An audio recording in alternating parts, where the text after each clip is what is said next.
Eala's Cincinnati Open. The free roll that almost paid off. She just played the most important tournament of her season, and she didn't win a single trophy. She didn't even reach the second week. And I am about to tell you why that might not matter at all, because the number she actually walked out of Ohio with has nothing to do with wins and losses. It has to do with a single digit sitting next to her name on a ranking page, and that digit is about to decide how hard her path through the US Open is going to be. Here's the part that should stop you. 9 days ago, almost nobody could have told you Eala was walking into the one truly risk-free week of her entire calendar year. 0 points to defend, career high seed, and a draw that looked, on paper, like the cruelest possible way to spend the 10 days before a Grand Slam. Then she went out and won a match by absolutely burying her opponent. Then she lost a match that will probably keep her up at night. And somehow, both of those results might have been exactly what she needed. I'm going to walk you through what actually happened match by match, and then I'm going to show you the number that matters more than the scoreline. Stick around, because by the end of this you'll understand why a loss in the third round might end up being one of the smartest things that happened to Eala all year. If this is your first time here, subscribe now, because I track every one of Eala's results in real time and break down what they actually mean for her ranking and her Grand Slam seeding, not just the score. Let's set the table properly, because the context is what makes this story make sense.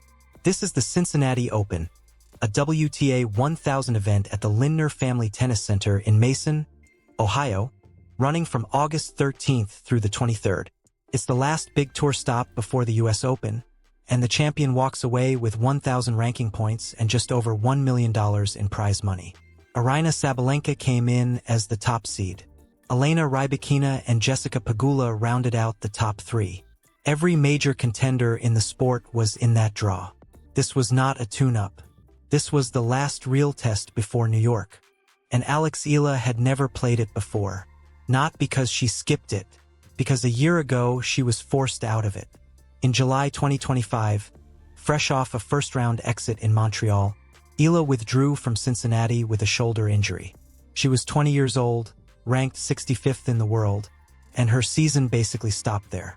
That injury is the reason this year's Cincinnati carried almost no risk for her. Here's the mechanic behind that, because it's the whole engine of this story. WTA rankings run on a rolling 52-week system. Every player is constantly defending the points they won in that exact tournament the year before.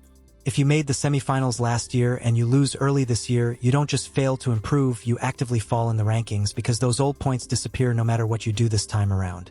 Most of the players in that Cincinnati draw were carrying that weight. Eala wasn't. She had nothing on the board from 2025, which meant every point she earned this week was pure addition. No subtraction anywhere. And she arrived in the best form of her career. Over the previous month, Eala won her first ever WTA Tour title at the Mubadala DC Open in Washington, beating the defending champion, then 2 more seeded players, then world number 3 Jessica Pegula in the final, 4-6, 6-4, 6-0, after dropping the first set. That made her the first Filipino player in history to win a WTA singles title. From there she flew to Toronto and reached the round of 16 of the Canadian Open before Belinda Bencic ended her run 6-4, 6-0. Those results pushed her to a career-high ranking of world number 20, and because 3 higher-ranked players, Karolina Muchova, Jasmine Paolini, and Victoria Mboko, all withdrew from Cincinnati, Eala inherited the 17th seed. Her best seeding ever at this level. That meant a first round bye straight into the round of 64, buying her extra recovery time in the middle of the most demanding stretch of her season. So here's the picture heading into Mason. 0 points to defend, career high seed, best form of her life, and a full top 10 field standing between her and a trophy. On paper, this was either the best setup of Eala's career or an absolute minefield. Both things turned out to be true, and the draw made sure of it almost immediately. Her opening opponent in the round of 64 was Elena-Gabriela of Romania, ranked 74th in the world. That should have been a formality for the 17th seed. It wasn't, because of history.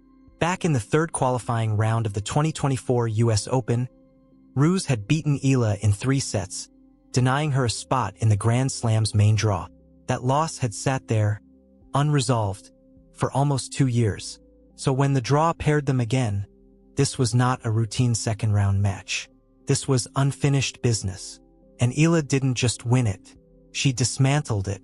She dropped the opening game, then reeled off 6 straight to close out the first set 6-1. She carried that momentum into the second set, racing out to a 3-0 lead before a rain delay hit the court. Ruse had already called for a medical timeout to have her ankle taped, and when play resumed after the weather suspension, she retired from the match rather than continue on an injured foot. Final scoreline: 6-1, 3-0, retired. Eala had evened her head-to-head with Ruse at 1-1, closing the door on a loss that had followed her for 2 years. It wasn't the kind of ending she would have scripted, but the result was the same either way.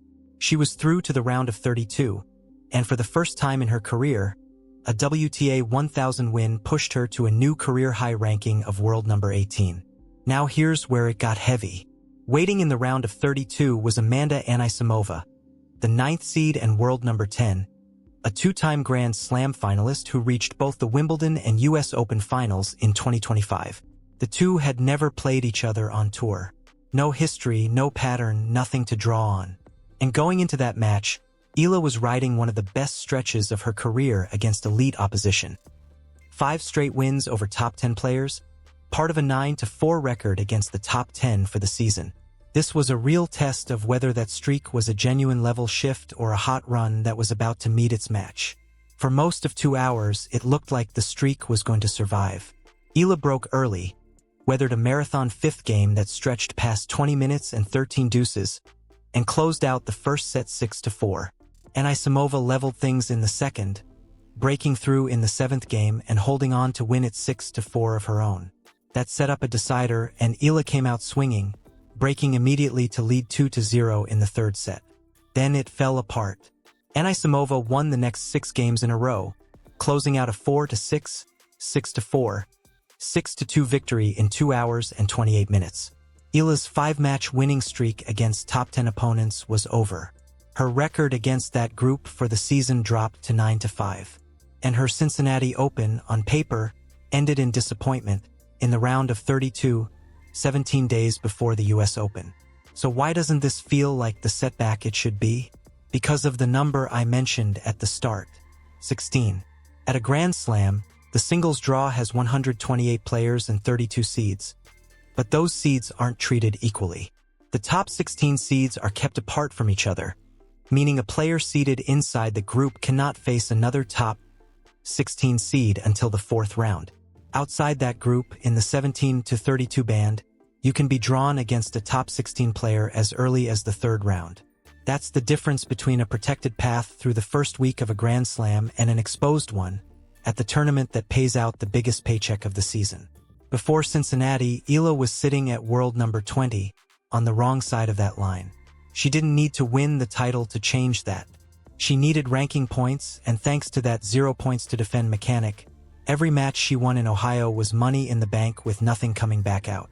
By beating Ruse, she banked enough points to move to a new career high of world number 18, and by pushing a 2-time Grand Slam finalist to a 3rd set battle before falling, she extended her stay in the draw long enough to add more points on top of that. She heads into the US Open ranked higher than she has ever been in her career, closer to that top 16 line than she was 9 days ago, even though the tournament itself ended in a loss. There's a second layer to this that has nothing to do with rankings at all, and it's arguably more remarkable than the ranking climb. Before this season, Eala had never sold out a stadium on her own.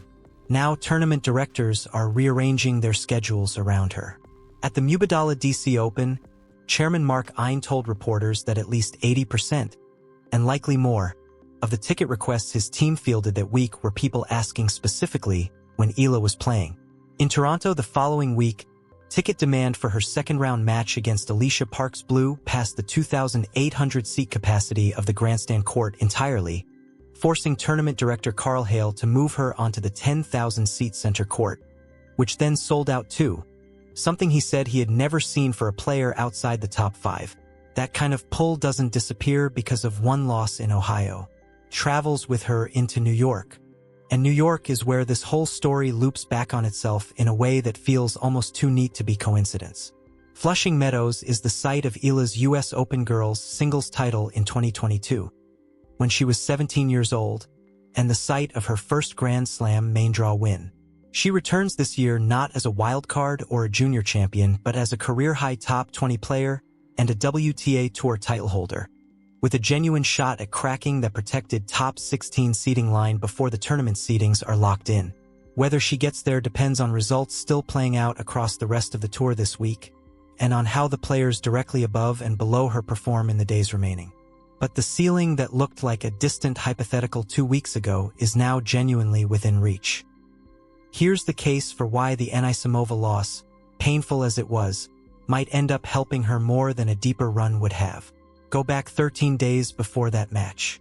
Between Washington and Toronto, Eala played 8 matches in 7 days, 5 of them to win the DC Open title, 3 more in a Toronto run that included a 3-set war against Katie McNally, where she rolled her ankle in the second set. That was the longest winning streak of her career, and by the time she reached the Bensic match in Toronto, she looked, in the words of analysts covering the tournament, like a player approaching burnout. An early-ish exit in Cincinnati, painful as the scoreline was, hands her something money and ranking points can't buy on their own. Recovery time. Days to practice instead of compete. Days of physio instead of another 5-set slog.